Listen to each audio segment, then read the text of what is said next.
Hey, it's Dr. John Terry, the Black Belt Leader, and welcome to the Black Belt Leadership Podcast, where each week I'm giving you tips, tools, insights, and resources to help you become a better version of who you are and what you do as you discover, develop, and deploy your own Black Belt Leader within. Let me ask you a question. If I were to say the names Kermit the Frog, Miss Piggy, Fozzie Bear, Gonzo, Animal, or Elmo, would you know who I'm talking about? Likely so. You'll probably recognize those as some of the iconic Muppets from the brilliance that was Jim Henson. Now, many of these characters, if not all of them, at some point or another, made their appearance at one time on the public television series Sesame Street. Now, one of my personal favorite characters of Sesame Street is the lovable furry old Grover. Now, Grover made his initial debut during the very first season of Sesame Street. It wasn't the Grover we know today. In that original episode, Kermit referred to him as the hairy one or Fuzzy Face. Now, early iterations of this beloved character, later known as Gleep in the original first series, appeared sporadically throughout season one of Sesame Street. Interestingly enough, he wasn't blue, he was green and gray. He had a red nose, he was a bit mischievous, and he spoke with a very gritty voice, sounding a lot like Cookie Monster does today. Now, Gleep also appeared on The Ed Sullivan Show in 1967. Now, the character that we all love and adore, Grover, that lovable, furry, cute little monster, debuted on the Ed Sullivan Show in 1970. It was, excuse me, it was in that moment that we saw Grover make the transition from Gleep, that green and gray mischievous monster, to Grover, that lovable, cute, furry monster. And it was in that episode of Ed Sullivan he sported his iconic blue fur and his pink nose. Now, that new look was so popular, it carried over into the premiere episode of the second season of Sesame Street, and Grover became a household name. Now, during the 1970s and the 1980s, Sesame Street ran a series of scripts featuring Grover. It was a parody of The Adventures of Superman. And in this parody, Grover was Grover Kent, ace doorknob salesman for Acme Inc., who was secretly the well-intended but very inept and clumsy Super Grover. He sported a pink cape. He had a medieval knight's helmet with a Superman-style crest on the cape and the t-shirt he wore, both sporting the letter G. He was introduced with each episode with this line, presenting the further adventures of everyone's favorite hero, the man who's faster than lightning, stronger than steel, and smarter than a speeding bullet. It's Super Grover. And then you would see Grover burst through the paper that stood between him and the audience, coming through with his medieval hat disheveled, and he would look up and he would smile and he would say, "And I'm cute, too." That was the Grover my kids and I grew to love. Now, when my kids were little, we purchased a book published in 1971 entitled The Monster at the End of the Book. This was a book that featured Grover Monster, and it quickly became one of my kids' most requested bedtime stories. Now, the storyline was very simple and very entertaining. Throughout the book, Grover repeatedly tried to prevent you, the reader, from turning the pages of the book. Why? Because there was a monster at the end of the book. So as Grover took you through this journey and actually pulled you into the story himself, he used ropes to tie the pages together. He put up nails and a fence to hold pages together. He even erected a solid, strong brick wall, all in an effort to keep the kids from turning the pages of the book. But you can guess it, all to no avail. Now, the animations were entertaining, as were the captions, and Grover's responses on each of the pages as the pages were turned and those ropes broke and the nails came apart and the brick wall collapsed on top of him. Grover's responses were classic Grover. Now, my kids couldn't wait to get to the end of the book so Grover could discover that the monster at the end of the book was Grover himself. Now, after Grover teased the readers about how scared he knew they were all throughout the book ends with an embarrassed Grover, head in his hands, muttering to himself quietly, "Oh, I am so embarrassed." Now, a few years ago, I saw a sequel to the book where Grover desperately tries to stop Elmo from reaching the end of the book. So Grover ultimately convinces Elmo to leave the book and re-enter the book from the back of the book. And then when Grover and Elmo finally both reach the end of the story, you guessed it, they end up scaring each other. Now, the premise of getting my kids interested in reading and getting them curious about what was on the next page and excited to get to the end was what made this book so much fun. And I think my reading of the book in the voice of Grover likely added to the fun, creating a memory of my kids, now grown, that they still remember. And now I get to do this with my grandkids. What? What did it say? Is there a monster at the end of the book? Oh my goodness. Please, please, please don't turn the page. All right. All due respects to Jim Henson, but it's something my grandson absolutely loves. And when we get together and we get to read that book, life is good. Now, at this point, you may be saying, John, what in the world does Grover have to do with personal growth and leadership? Is there a life lesson from Grover, you may be asking? Well, I think you already know the answer. Of course, there's a life lesson here, or we wouldn't be having this conversation today. Now, Grover was the central character in that book, the monster at the end of the book. And by the way, if you got kids or grandkids that are young, great book, lots of fun. Your kids and you will enjoy the story. But from the first page to the very last page, this book is all about Grover's experience, as Grover valiantly strives to protect the reader from the monster he's afraid of at the end of the book. What this book was an inside look at the life of Grover Monster. And you and I, guess what? We get to share that in common with Grover. Because every single day, you and I, we are central characters in the book all about you. Because every day we're writing a book all about you, all about me.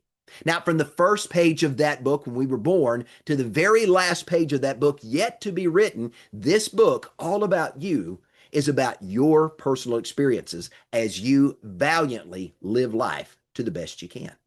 Now, the readers of your book and my book are the people around us who are living life with us, are the people who are observing our lives from afar off.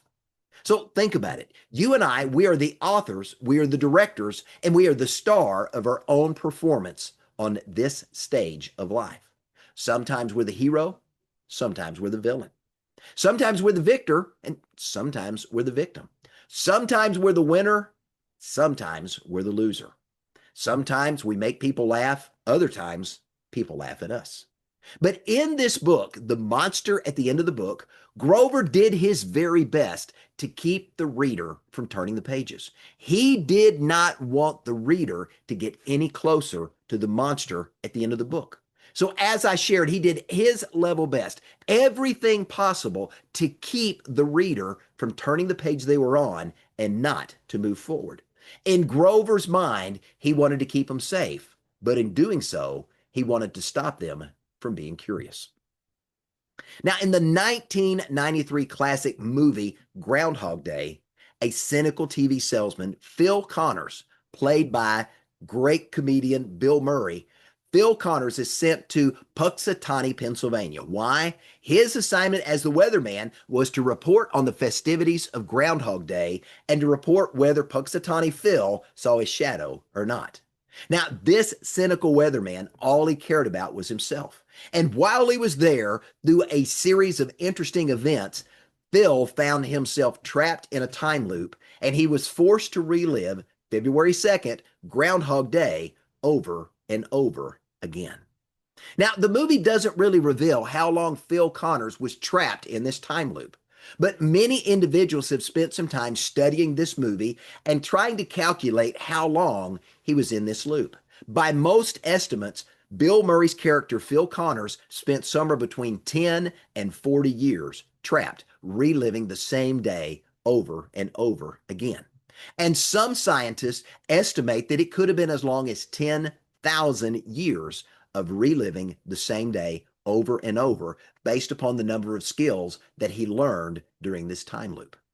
Now, Phil finally broke out of this time loop when he stopped making each day all about himself, all about his own selfish needs, and when he committed to self improvement and he started living life for the benefit of other people. So, somewhere between 10 and 40 years, or maybe as long as 10,000 years, Phil Connors was living the same day, stuck on the same page of his life over and over again. Because of those selfish choices that he was continually making, Phil Connors was unable to turn the page. He was unable to move forward with his life. Think about it. He was rewriting, retracing the same page over and over again. Now, if you ask me, that is a long time to stay stuck where you are as you are living life unchanged. Now, every day, you and I are writing another page in the book of our lives. I want you to think about that from the perspective of Grover and of Phil Connors. Our thoughts, our opinions, our beliefs, and our behaviors are being chronicled in real time as you and I add daily to the story of us. And as others around us are reading our lives, they're observing what's going on in our world. Guess what they're seeing? Our choices and the corresponding consequences of those choices as they're shaping the narrative of how you and I live life. So the question that you and I have to answer is a very simple question. And let me give it to you. It's a two-part question. Are you and I, are we living in the same day every day? Are we writing new content on a new page each day, or are we rewriting the same content on a new page or retracing the same content on the same page? Now, that's a little bit of a twister, but it really gets us to think of the heart of the matter. Are we writing new content on a new page, or are we simply rewriting the same content on the same page and tracing what's already been done? Now, when I think about rewriting the same content on the same page, I can't help but go to the Stephen King classic, The Shining. Now, in that movie, Jack Nicholson plays the part of an aspiring author and recovering alcoholic, Jack Torrance, and he's dealing with writer's block. So he takes a job as a winter caretaker in an isolated hotel in Colorado. He hopes that while he's there with his family during the winter with no distractions and no one else on the property, he can get his aspiring writing career on track. But along the way, in the movie, Jack descends into madness and he starts to terrorize his family. And at one critical part of the movie, his wife, Wendy, discovers Jack's manuscript that he's been feverishly writing all winter long. And when she finds the manuscript, all of a sudden she discovers hundreds and hundreds of pages of repetitions of one single sentence. All work and no play makes Jack a dull boy. So in this movie, Jack was rewriting the same content on a new page, day after day after day. Now, Phil Connors in Groundhog Day was finally able to turn the page.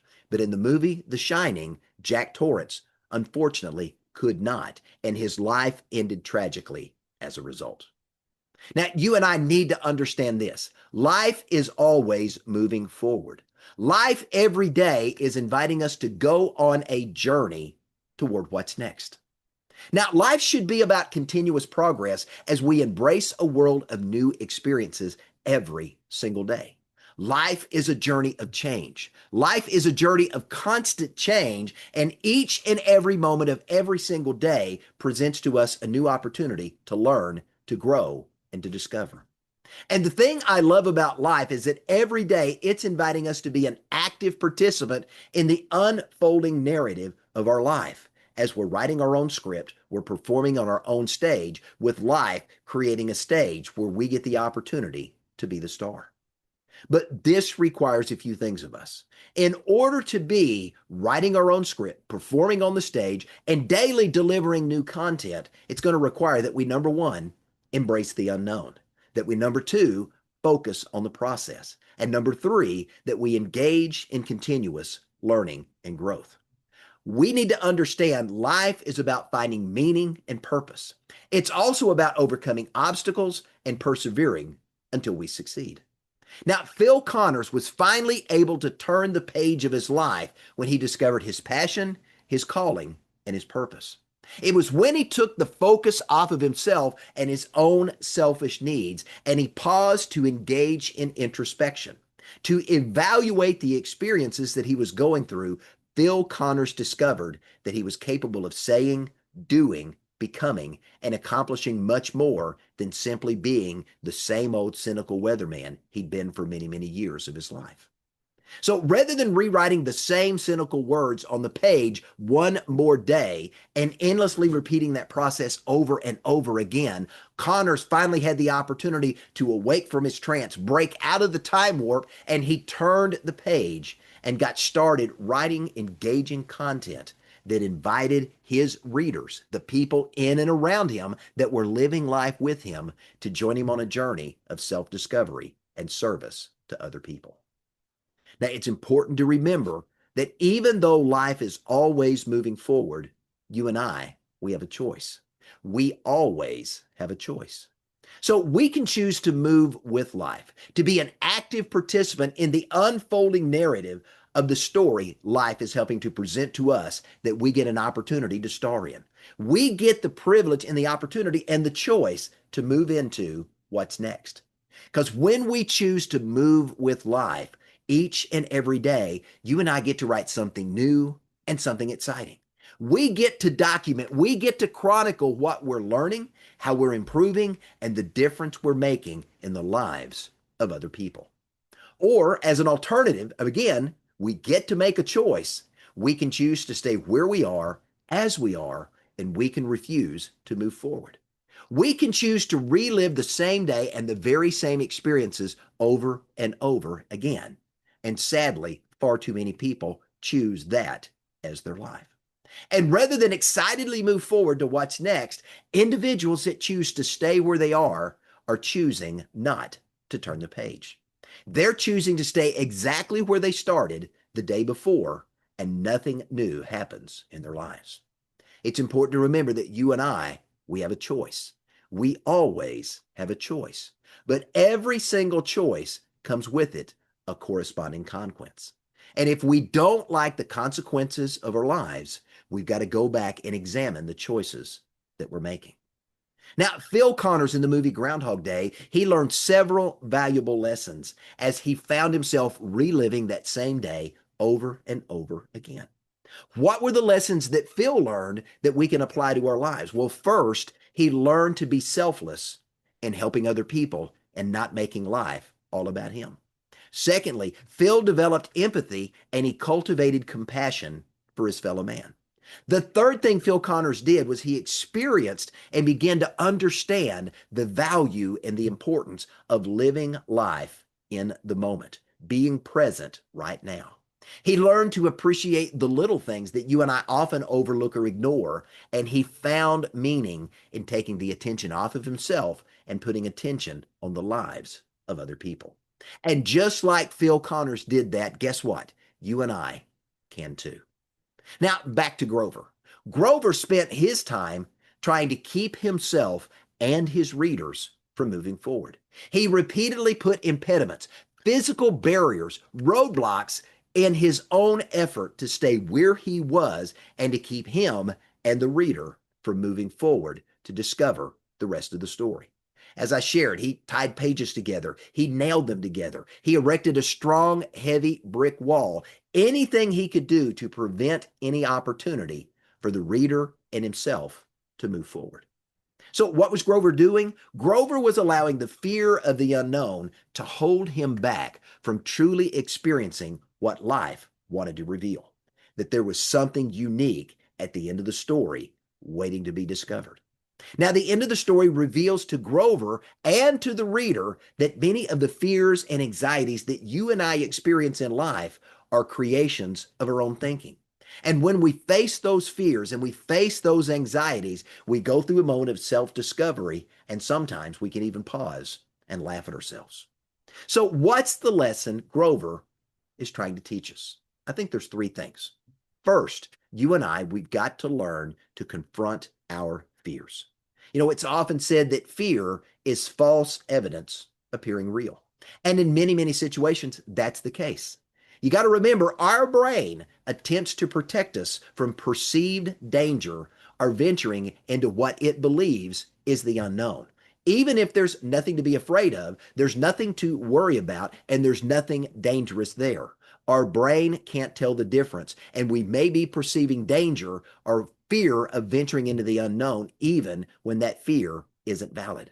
But fear can lead us to do interesting things. It can lead us to make frantic attempts to control a situation when we don't have to, or to choose to take action when that action that we take would actually benefit us in the long run, even when those actions that we choose not to take are unwarranted and ultimately futile. I mean, think about it. Having the opportunity to ride a bike. The first time you started riding a bike, it was a little fearful. It was a little scary. And then one training wheel came off, and then the other. And the next thing you know, it's second nature to ride a bike. But until we venture into the unknown, we don't know what we're capable of doing. And that's the second lesson Grover teaches us. When we look at the lesson of Grover, not only do we have to confront our fears, secondly, we've got to embrace the unknown. Because it's in those unknown moments, when we get into the unfamiliar and the uncomfortable, this is where learning and personal growth takes place. If you and I never venture into the unknown, we're never going to put ourselves in a position where we can discover that we're capable of saying, doing, becoming, or accomplishing more. I mean, think about our infancy. If we never put ourselves into that awkward, uncomfortable place where growth happens, we would have never learned to crawl. We would have never learned to sit. We would have never learned to walk. We would have never learned to feed ourselves, dress ourselves, or all the things that we take for granted today. And from a bigger, more macro picture, if we never learn anything new, especially after we, quote, grow up, life becomes dull and boring. And I don't want to live a dull and boring life. Now, the third lesson that we learn from Grover is this: we have to break the fourth wall. Now, Grover speaks directly to the reader in this book. He's inviting them to become an active participant in the story that he is weaving through the pages of this book, the monster at the end of this book.